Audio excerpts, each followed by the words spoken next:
नमस्कार दोस्तों, civil service with रूप पर मैं एक बार फिर आप लोगों का स्वागत करता हूं। और देख सकते हैं आज का जो टॉपिक है ये है डाइस। डाइस मत का मतलब होता है पासा।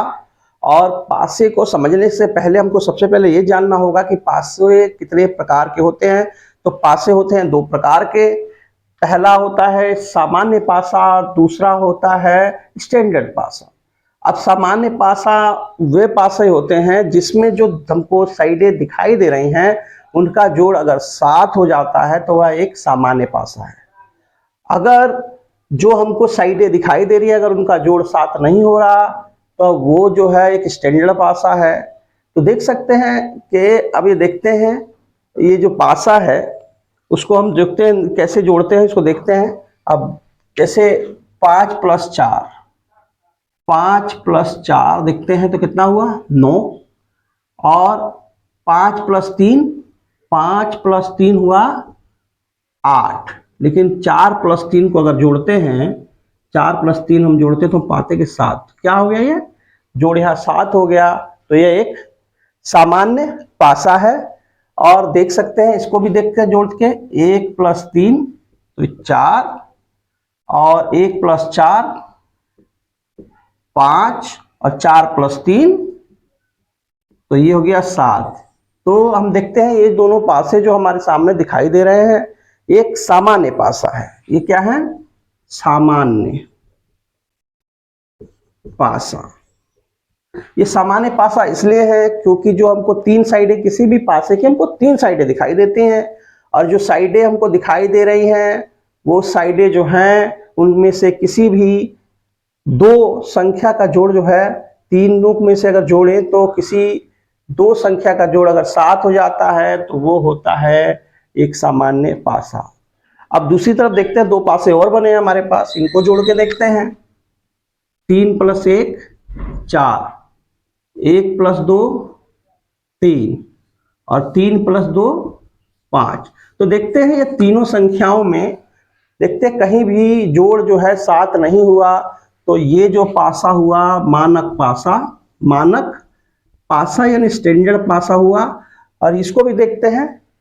अब 3 और 6 बराबर कितना हुआ 9, 3 और 2 5 और 6 और 2 8।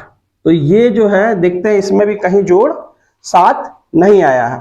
तो जब जोड़ 7 ना आए तो ये इसको हम मानते हैं कि मानक पासा है।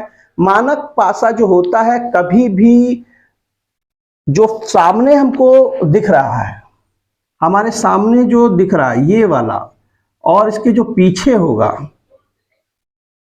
ये पासा हो बन गया। यानी ये वाली जो साइड है इसके नीचे जो दिख रहा होगा इसका जोड़ और उसका जोड़ जो होगा 7 होगा।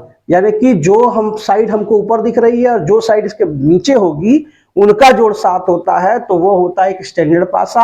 अगर जो साइडें दिख रही हैं उनका जोड़ अगर 7 हो जाए तो वो होता है सामान्य पासा।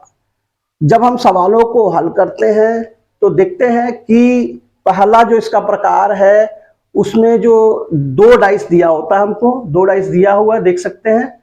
तो 2 डाइस दिया होता है। अगर हमारे को कभी भी 2 डाइस दे रखा है और उसमें 2 संख्या ऐसी हैं जो दिख रही है, जैसे यहां 3 है 2 है, 3 और 2 है, यहां भी 3 और 2 है, 3 और 2 दिख रहा है। तो जो हमको संख्याएं दिख रही हैं उसके बाद जो संख्या आपस में मैच नहीं कर रही है वह एक दूसरे के पीछे होती है। अक्सर ये पूछ लेता है कि एक के पीछे कौन सी संख्या होगी, तो एक के पीछे 6 संख्या होगी। इस तरह का सवाल इसमें पूछता है। ये एक तरीका है इसके अंतर्गत।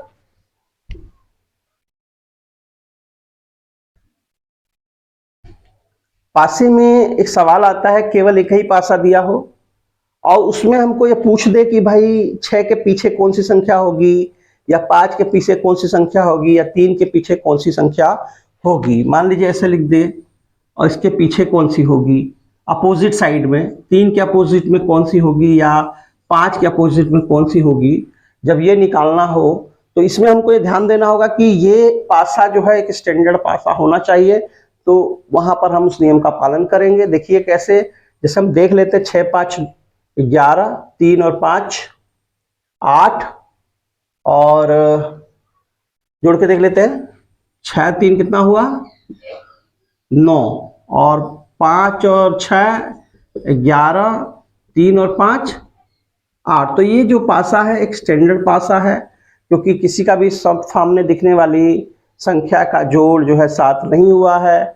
और जब ऐसी स्थिति है तो हम जान सकते हैं, यहाँ पे कह सकते हैं कभी भी अपोजिट साइड का जोड़ जो होता है 7 होता है। यानी कि अगर हमको 6 के पीछे निकालना है तो इनमें से हम 7 में से इनको घटा लेते हैं। 6 को घटाएंगे तो कितना आएगा 1, और जब हम 3 को घटाएंगे या 5 को घटाएंगे, 7 में 3 घटाएंगे तो 4, और 7 में 5 घटाएंगे तो आएगा हमारा 2। यानी हम कह सकते हैं कि 6 के पीछे 1 है, और 3 के पीछे 4 है, और 5 के पीछे कितना है 2 है। यानी इस तरह से अगर हमें केवल एक पासा दे और वो पासा स्टैंडर्ड पासा हो तो हम आसानी से निकाल सकते हैं कि उनके पीछे कौन सी संख्या होगी। अगर हमको सवाल में केवल ये दे कि 6 के पीछे कौन सी संख्या आएगी, तो सीधी बात है 7 में से 6 घटाया हमने पाया 1, यानी कि 6 के पीछे 1 होगा।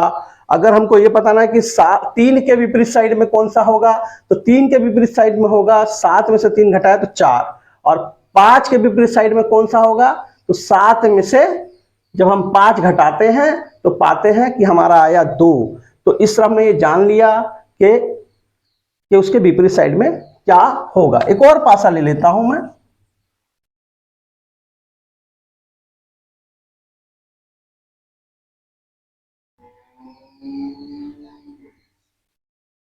तीन 2 1, 3 और 1 4, 1 और 2 3, 3 2 5। तो ये भी एक स्टैंडर्ड पासा है। तो हमको 1 के पीछे निकालना है तो क्या करेंगे, 7 में से 1 घटाएंगे तो पाया हमने 6।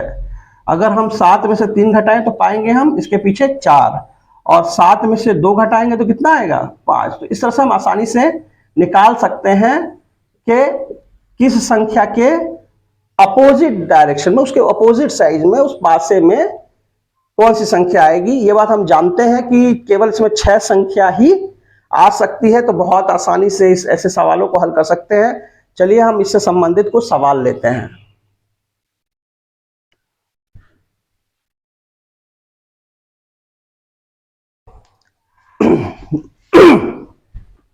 तो मित्रों हमारे सामने एक सवाल है जिसमें दिया है एक पासा बना हुआ है। अब देख सकते हैं 4 2 6 4 6 10 6 2 8। तो एक स्टैंडर्ड पासा है, सिंगल पासे का सवाल है ये। देख सकते हैं यहाँ पे 3 सवाल पूछे गए हैं। पहले सवाल है संख्या 2 के विपरीत कौन सी संख्या होगी। तो हमारे पास 4 ऑप्शन है, इसमें से कोई एक बताना है। सवाल 2 है संख्या 4 के विपरीत कौन सी संख्या होगी, 4 ऑप्शन, और संख्या 6 के विपरीत में कौन सी संख्या होगी। तो हम ये जानते हैं, मैंने बताया जैसे कि स्टैंडर्ड पासा, जब स्टैंडर्ड पासा होता है तो उसके विपरीत संख्या, उसके विपरीत जो होता है उसका जोड़ 7 होता है। जैसे हम तो क्या करेंगे, यहाँ लिखेंगे हम 7 7 7 3 7 लिख लेंगे, और उसमें हम इनको क्रम से लिखेंगे 2 4 6 घटाएंगे। 7 में 2 गया 5, 7 में 4 गया 3, 7 में 6 गया 1। तो हमें ये पता चल जाएगा कि 2 के विपरीत कौन सी संख्या है, 5 है, 4 के विपरीत 3, 6 के विपरीत 1। तो पहला सवाल है यहाँ संख्या 2 के विपरीत कौन सी संख्या होगी। तो हम देख सकते हैं 2 के विपरीत कौन हो गया, 5 हो गया। तो हमारा पहले सवाल का उत्तर होगा सी, यानी कि 2 के विपरीत हमारी जो संख्या होगी वो 5 होगी। अब 4 के विपरीत निकालना है तो 4 के विपरीत कौन सी होगी, 3 होगी। तो संख्या 4 के विपरीत होगी 3, और संख्या 6 के विपरीत कौन सी होगी, संख्या 6 के विपरीत होगी 1। तो हमारा ये ऑप्शन सही हो जाएंगे।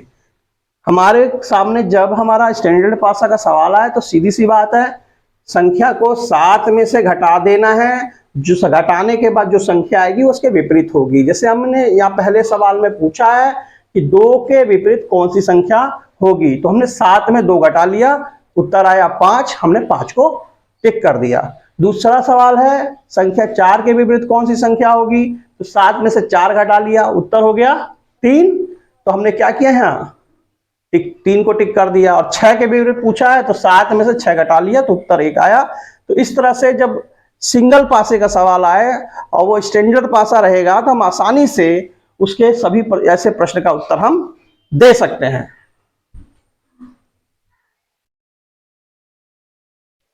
अब हमारे सामने दो पासे हैं, दो पासे के भी सवाल आते हैं। दो पासे में के सवालों को कैसे हल करना है ये हमको समझना होगा। देख सकते हैं यहाँ दो पासे हैं, 4 और 1 5, 1 और 5 6 और 5 4 9। तो देख सकते हैं कहीं भी जोड़ 7 नहीं हुआ। 4 6 10 और 6 2 8 और 4 2 6। तो देख सकते हैं दोनों पासे स्टैंडर्ड पासे हैं। जब इस तरह के पासे आपके सामने रहे और आपको पूछे कि किसी भी संख्या के विपरीत पूछ दे तो कैसे उत्तर देना है, ऐसे में हम देखते हैं कि इसमें दोनों में कॉमन संख्या कौन सी है। देखते हैं इन दोनों में कॉमन संख्या है 4। अब 4 को पकड़कर या तो क्लॉकवाइज या एंटी क्लॉकवाइज यानी कि घड़ी की दिशा में या घड़ी के विपरीत दिशा में घुमा देते हैं। जैसे हम यहां लेते हैं, जैसे यह 4 है, इसमें भी 4, 4 से मैंने पकड़ा और ऐसे घुमा दिया। तो सबसे पहले मैंने क्या दर्ज किया है 4, 4 के बाद कौन सी संख्या है 6 और 6 के बाद कौन सी संख्या है 2, लिख लिया मैंने। अब जैसे जिस दिशा में इसको घुमाया था यहां से भी मैं उसी दिशा में घुमा दूंगा। तो सबसे पहले क्या लिखो दर्ज करूंगा यहाँ 4, उसके बाद 1 और उसके बाद 5। तो हमने देखा कि ये जो संख्या हमने दर्ज कर दी। तो हम आसानी से बता सकते हैं यहाँ पर कि जो 6 के विपरीत होगा 1 और 2 के विपरीत होगा 5। तो यहाँ पर हमें एक चीज और दिखा कि जो कॉमन संख्या थी वैसे लिख दिया। हम ये बात जानते हैं कि किसी भी डाइस में 6 इसके पार्ट होते हैं, 6 क्वेश्चन होते हैं। तो हम देख सकते हैं हमारे पास यहाँ पे 5 संख्या उपलब्ध है। कौन कौन सी उपलब्ध है 1 2 3 नहीं है, यानी कि 3 जो होगा 4 के विपरीत होगा। 4 के विपरीत कौन सी होगी 3 होगी। हम देखते हैं कि 5 को हम निकाल दिख रहा है हमको, इसमें हमको 5 साइड्स तो दिख रही हैं, 5 संख्या दिख रही है। जो संख्या नहीं दिख रही है तो जो कॉमन नंबर होता है, जो संख्या नहीं दिख रही है वो उसके विपरीत होती है। यानी 4 के विपरीत 3, 6 के विपरीत 1 और 2 के विपरीत 5 होगी। इससे संबंधित हम बहुत सारे सवाल आपको कराने वाले हैं, लेकिन अगली क्लास में।